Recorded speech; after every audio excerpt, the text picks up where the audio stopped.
দুর্নীতি, সন্ত্রাস, সমস্ত কিছুই তো মুনকার কাজ, তাই না? এগুলো যখন সমাজে তোমরা দেখবে, লা ইউগাইয়িরুনাহু আও শাকা, কিন্তু তোমরা সেগুলোর প্রতিবাদ করলা না, সংশোধন করলা না, সঠিক রাস্তায় রাখার দায়িত্ব তোমরা নিলা না। আল্লাহর রাসূল বলতেছেন এই অপরাধের কারণে তোমাদের উপর আল্লাহর পক্ষ থেকে ইকাব নামক শাস্তি চলে আসবে। নাউযুবিল্লাহ। আল্লাহর রাসূল আরেকটা হাদিসে বলেছেন, মা মিন রাজুলিন ইয়াকুনু ফি কওমি, সমাজে যদি একজন ব্যক্তি এমন তৈরি হয়ে যায়, ইয়া'মালু ফীহি ফিল মাআসি, যেই লোকটা সমাজে অন্যায়, অবিচার, জুলুম, ধর্ষণ, চাঁদাবাজি, লুটতরাজ এই ধরনের খারাপ কাজ করে বেড়ায়, লা ইউগাইয়িরুনাহু, যে তোমাদের ক্ষমতা ছিল তাকে আটকানো, তার প্রতিবাদ করা, ইয়াকদিরুনা আলা আন ইউগাইয়িরু আলাইহি, তোমাদের ক্ষমতা ছিল একতাবদ্ধ হয়ে তোমরা তার প্রতিবাদ করবে, ফালা ইউগাইয়িরু, কিন্তু তোমরা এই কাজটা করো না, ইল্লা আসাবাহুমুল্লাহু বিআযাবিন মিন ক্বাবলি আন ইয়ামুতু, এরকম নীরব থাকার অপরাধের কারণে তোমাদের মৃত্যুর পূর্বে তোমাদেরকে শাস্তির আওতায় নিয়ে আসা হবে। এই জাতি কিন্তু সেই শাস্তি ভোগ করে যাচ্ছে। সম্মানিত প্রিয় ভাই, তাহলে এই কাজটা আমরা কিভাবে করি? আল্লাহর রাসূল বলেছেন,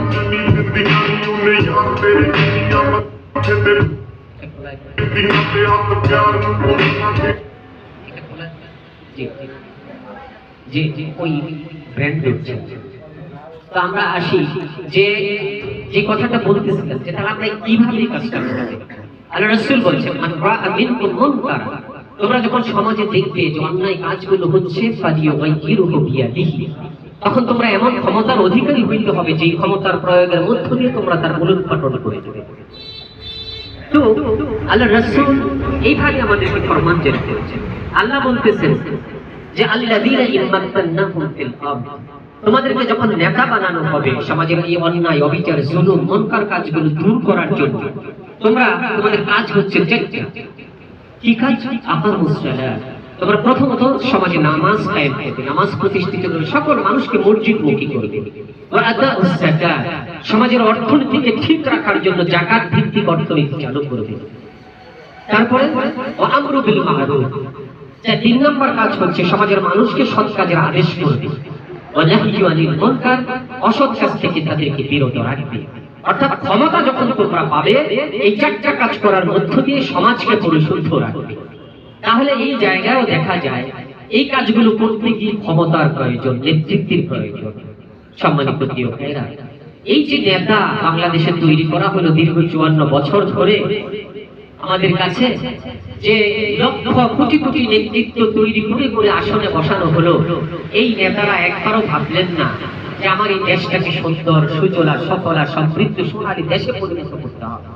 শুধু দেশ প্রেমের কথা বলেই গেলেন, কিন্তু প্রেমহীন ভালোবাসা দিয়ে আমাদের সাথে প্রতারণা করে গেলেন। সম্মানিত প্রিয় ভাইরা, আপনারা দেখেন বাংলাদেশের 300 আসনের 300 এমপি যদি সৎ, যোগ্য, খোদাবীর হয়ে যায়, দেশটা সুন্দর হয়ে যায়। আপনি চিন্তা করতে পারেন, বাংলাদেশে প্রায় 331টা পৌরসভা আছে। এই পৌর মেয়ররা যদি সৎ, যোগ্য, খোদাবীর হয়ে যান, পৌরসভাগুলো ভালো হয়ে যায়। প্রায় 495টা উপজেলা আছে, এই উপজেলার চেয়ারম্যানরা যদি দায়িত্ববান হয়ে যান, খোদাবীর হয়ে যান, সৎ হন, তাহলে এই উপজেলাগুলো ভালো হয়ে যায়। বাংলাদেশে প্রায় 4578টা ইউনিয়ন আছে। এই 4578টা ইউনিয়নে 4578 জন চেয়ারম্যান থাকে। সেই চেয়ারম্যান যদি এমন হয় যে জনগণের টাকা আমার কাছে আসার পরে আমাকে হিসাব করতে হবে যে 1টি টাকাও যদি আমি তসরুফ করি, তাহলে আখিরাতে আদালতে গিয়ে 18 কোটি মানুষের কাছে আমাকে জবাবদিহি করতে হবে। এই 4578টা ইউনিয়নের প্রায় 56,000 মেম্বার আছে। এই সব কিছু মিলিয়ে যদি প্রায় 60,000 যে নেতা, জনপ্রতিনিধি হন, এরা যদি সৎ, যোগ্য, খোদাবীর হইতো, তাহলে দেশটার চেহারাটা পাল্টে যেত। বাংলাদেশ জামাত ইসলামী এই স্বপ্ন নিয়েই দীর্ঘ প্রায় 83টা বছর ধরে একদল সৎ, যোগ্য, খোদাবীর নেতৃত্ব প্রতিষ্ঠার জন্য তার ক্ষেত্রে বহু চেষ্টা, শ্রম, সাধনা দিয়ে কোরআন এবং হাদিসের আলোকে তাদের জীবনকে সুন্দর করে একদল নেতা তৈরি করেছেন, যেটি বাংলাদেশের সামনে নির্বাচনকে দিয়ে আমরা শুরু করছি। এটি বাংলাদেশের জন্য একটি সুবর্ণ সুযোগ যে জামাতে ইসলামী দীর্ঘ প্রচেষ্টার মধ্য দিয়ে কোরআন এবং হাদিসের আলোকে এই মানুষগুলোকে তৈরি করে দীর্ঘ সময় ধরে তৈরি করে এই জাতিকে উপহার দেওয়ার জন্য প্রস্তুতি গ্রহণ করেছে। সুতরাং সামনের যে ত্রয়োদশ নির্বাচন, এই নির্বাচনকে সামনে রেখেই আমাদের এই টেস্টটা করতে হবে। আমরা দেখেছি আল্লাহ রাব্বুল আলামিন তার পুরো জনগোষ্ঠীর হৃদয়ের ভিতরে একটা দোলা তৈরি করে দিয়েছে। মানুষ এখন বলতেছে, আমরা দেখেছি 54 বছর, এবার আমরা বাংলাদেশ জামাতে ইসলামী সহ ইসলামী দলগুলোকে বাংলাদেশের ক্ষমতার আসনে দেখতে চাই। অন্তত 5 বছরের জন্য আমরা টেস্ট করতে চাই। ভালো না হয় আবার ক্ষমতা আমাদের হাতেই আমরা তাদেরকে বিদরিত করে দেব। কি বলেন? সুতরাং আসুন আমরা এই চ্যালেঞ্জটা গ্রহণ করি। মানুষের হৃদয়ের ভিতরে আপনারা নিরামেশা করে দেখতে পারতেছেন, সবাই চাচ্ছে জামাত ইসলামী সহ ইসলামী দলগুলো ক্ষমতায় যাক। এই যে চাওয়া, এই চাওয়াটাকে সতেজ রেখে আমাদের জবান খুলে তাদের কাছে যেতে হবে। পারবো না ইনশাআল্লাহ? তাদের এই যে মনোবাসনা আছে, হিম্মতের সাথে এটা ধারণ করার, একেবারে নির্বাচনের দিন পর্যন্ত এটা তাদের মগজের মধ্যে জীবিত রাখার ব্যবস্থা আমাদের কি করতে হবে। তারা নিয়ত করে ফেলেছে যে আমরা দেখেছি, এবার আমরা জামাত ইসলামীকে ক্ষমতায় দেখতে চাই। এই যে নিয়ত, এই নিয়তটাকে তাজা রাখার দায়িত্ব হচ্ছে আমরা যারা এখানে উপস্থিত হয়েছি তাদের। আমাদের প্রতিটি মুহূর্ত, প্রতিটি দিন, প্রতিটি মাস, প্রতিটি ক্ষণ আমাদেরকে জবান খুলে ইসলামের পক্ষে, একটি কল্যাণমুখী মানবিক রাষ্ট্রের পক্ষে আমাদেরকে সোচ্চার হতে হবে, জবান উঠাইতে হবে। তাহলে আমাদের ভোটাররা সাহস পাবে, হিম্মত থাকবে এবং আল্লাহ রাব্বুল আলামিনের অপার মহিমায়, ইচ্ছায় আমরা দৃঢ়ভাবে বিশ্বাস করছি যে সামনের বাংলাদেশ হবে ইসলামের বাংলাদেশ।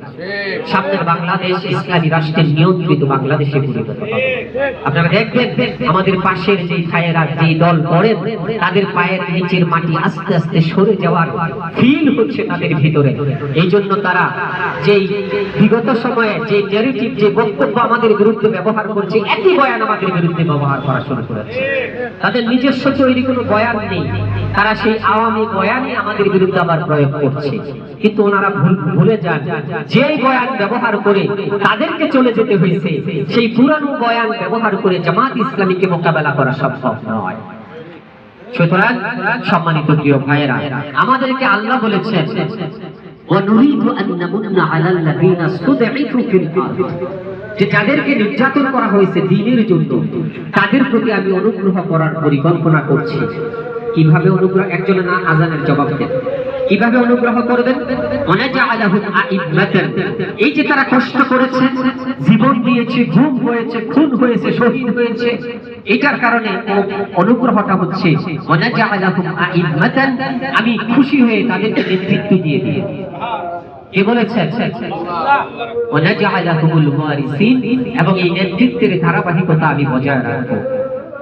কিন্তু শর্ত হচ্ছে আমাদেরকে আল্লাহ যে ওয়াদা করেছেন, ওয়া'দাল্লাহুল্লাযীনা আমানু মিনকুম, যে আমি ওয়াদা করতেছি তোমাদের সাথে যে যারা মজবুতভাবে ঈমান আনয়ন করবে, ওয়া'আমিলুস সালিহাত, এবং এই মানুষের কল্যাণ করার সিদ্ধান্ত নিয়ে ভালো কাজ করবে, মানুষের কল্যাণ করবে, তাদের সাথে আমি ওয়াদা করছি লা ইস্তাখলিফান্নাহুম ফিল আরদ, তাদেরকে আমি এই রাজত্বটা দান করব। শর্ত কয়টা? ঈমানের বলে বলিয়ান থাকতে হবে এবং মানুষের কল্যাণ করার জন্য নিজেদেরকে নিয়োগ করতে হবে। কারণ মানুষের কল্যাণের জন্যই তো আমাদেরকে সৃষ্টি করা হয়েছে। সম্মানিত প্রিয় ভাইয়েরা, এই শর্ত যদি জামাত ইসলামী সহ আমরা পূরণ করতে পারি, আল্লাহর ওয়াদা হচ্ছে আল্লাহ আমাদেরকে রাজত্ব দান করবে। এইটা করার মধ্য দিয়ে আমরা এই দেশে একটি কল্যাণমুখী রাষ্ট্র প্রতিষ্ঠিত করতে চাই। পারবো না ইনশাআল্লাহ? আমরা প্রথমত আমরা মজবুত ঈমানের অধিকারী হব, দ্বিতীয়ত হচ্ছে আমরা মানুষের কল্যাণের জন্য ভালো কাজ করব, সমাজ পরিবর্তনের জন্য কাজ করব, তাহলে আল্লাহ খুশি হয়ে আমাদেরকে দিবেন। এই জন্য আমাদেরকে আল্লাহ বলতেছেন ইনফিরু খিফাফা ওয়া সিফালা, তোমাদের যতটুকু আছে হালকা অথবা ভারী, যতটুকু পুঁজি আছে তা নিয়ে ময়দানে বেরিয়ে পড়ো। তোমাদের জবান আছে, কথা বলার অধিকার আছে, ওইটা নিয়ে ময়দানে বেরিয়ে যাও, মুখ খুলে মানুষের সাথে কথা বলো। তোমার সম্পদ আছে, সেইটা দিয়ে মানুষকে খাওয়াও, বুঝাও, উপকার করো। তোমার যতটুকু সাধ্য আছে তা নিয়ে ইসলামী আন্দোলনের পক্ষে, ইসলামী রাষ্ট্রের পক্ষে নেমে যাও। যদি তারপরেও না নামো, ইল্লা তানফিরু ইসলামী রাষ্ট্র কায়েম করতে চাও, কিন্তু অলস হয়ে বসে থাকবা, জবান খুলবা না, মানুষের কাছে যাইবা না, দাওয়াত দিবা না, ঘরে ঘরে গিয়ে ভোট চাইবা না, ইসলামের পক্ষে তোমার আমানত চাইবা না, তুমি জেনে রাখো ইউআযিবুকুম আযাবান আলীম। আমি যে ইসলামী রাষ্ট্র প্রতিষ্ঠিত করার ইরাদা করি, আমার রাসূলকে দিয়ে যে ইসলামী রাষ্ট্র আমি প্রতিষ্ঠিত করে দেখাই দিচ্ছি কল্যাণমুখী রাষ্ট্র কিভাবে প্রতিষ্ঠিত করতে হয়। তোমাদেরকে বললাম তোমরা যাও, আমি সহযোগিতা করব। তারপরেও যখন তোমরা ঘরে বসে থাকবা, এত সুযোগ তৈরি করে যাওয়ার পরেও, তাহলে ইউআযিবুকুম আযাবান আলীম, তোমাদেরকে কঠিন শাস্তির মুখোমুখি করা হবে। কিভাবে? ওয়ায়াস্তাবদিল কওমান গায়রাকুম, তোমরা তো ক্ষমতা পাইতে যদি চেষ্টা করতে, সেই চেষ্টা না করার কারণে আমি আরেকটা দলকে ক্ষমতায় পাঠাই দেব। তারা যখন ক্ষমতায় যাবে, আবার পূর্বের চেয়ে অনেক বেশি কষ্ট তোমাদেরকে দিবে। কার কথা? আল্লাহর কথা। আল্লাহর কথা কখনো মিস হয়? মিস হয় না। আজকে যারা খুব সুন্দর ব্যবহার করছেন, নির্বাচনকে সামনে রেখে কালকে এই ব্যবহারটা থাকবে না। বিগত 54 বছরের ইতিহাসটা বলে না নির্বাচনের আগে সবাই ভালো হয়ে যায়, কিন্তু নির্বাচনের পরের দিন থেকে তাদের আসল চেহারাটা প্রকাশ পায়। কারণ আল্লাহ বলেছেন এটা ওয়ায়াস্তাবদিল কওমান গায়রাকুম, তোমরা যদি ব্যর্থ হও আমি তোমাদের চোখের সামনে আরেকটা দলকে ক্ষমতায় বসায় দিব। ইউআযিবুকুম আযাবান আলীম, তাদেরকে দিয়ে আমি তোমার অপরাধের শাস্তির বিধান হিসেবে শাস্তি প্রয়োগ করব। অপরাধটা কি? তোমরা নীরব থেকেছ, নিবৃত থেকেছ, একটা কল্যাণমুখী ইসলামী রাষ্ট্রের জন্য তোমরা চেষ্টা করো না। এই জন্য সর্বশেষ কথা হচ্ছে, প্রিয় ভাইরা, আজকে ভালো হইতো আমাদের প্রার্থী অধ্যক্ষ আফজাল হোসেন ভাই সর্বশেষ চেষ্টা করেছেন, তিনি নবীনগর পর্যন্ত এসেছেন। জেলার একটা সাংগঠনিক প্রোগ্রাম ছিল, উনি আমার কাছে আপনাদের ওনার পক্ষ থেকে সালাম পৌঁছাইছেন, আরেকদিন হয়তো আপনাদের সাথে এসে দেখা করবেন। উনি আসলে আমরা বেশি খুশি হইতাম, ওনার মুখ থেকে, ওনার জবান থেকে কিছু কথা আমরা শুনতে পাইতাম। আমরা কি পারি না অধ্যক্ষ আফজাল হোসেন ভাইয়ের পক্ষ হয়ে জামায়াতে ইসলামী দাঁড়িপাল্লার পক্ষে, ইসলামী রাষ্ট্রের পক্ষে ভোট চাইতে আমরা পারবো না? কে কে পারবো? ইনশাআল্লাহ একটু হাত তুলে দেখাই দিচ্ছি। এটা আমাদের নিজেদের দায়িত্ব মনে করে করবো ইনশাআল্লাহ। মানুষকে এই অনুভূতিটুকু বুঝাই দিব যে আল্লাহ বলেছেন মাইয়াশফা শাফাআতান হাসানাতান, তোমার যে ভোট নামক আমানত, এই আমানত প্রয়োগের মধ্য দিয়ে যদি একজন ভালো মানুষ নির্বাচিত হয়ে যায়, ইয়াকুল্লাহু নাসিবুম মিনহা, তাহলে ওই ভালো লোকটা নেতা হওয়ার পরে যত ভালো কাজ করবে সমস্ত ভালো কাজের সমপরিমাণ সওয়াব আপনার একটা ভোট দেওয়ার কারণে, আমানত প্রয়োগের কারণে আপনার আমলনামায় যোগ হবে। কি বলছেন? আল্লাহ বলেছেন আর আপনার এই ভোটটা দেওয়ার কারণে যদি একটা খারাপ লোক নির্বাচিত হয়ে যায়, তুলনামূলক চিত্রে একটা মন্দ লোক এসে যায়, তাহলে ওই লোকটা যত খারাপ কাজ করবে তার নেতা হওয়ার পরে সমস্ত খারাপের সমপরিমাণ খারাপের পাপ আপনার আমলনামায় দিবে। এটা আমরা চাই।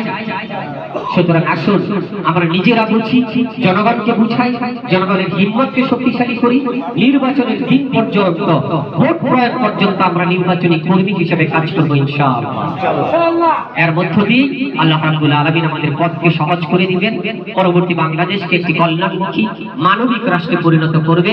এই দেশের 18 কোটি মানুষ বিগত 54 বছরে যে স্বপ্ন লালন করেছে, ত্রয়োদশ নির্বাচনের রেজাল্টের মাধ্যমে আমরা সেই স্বপ্ন বাস্তবায়ন করব।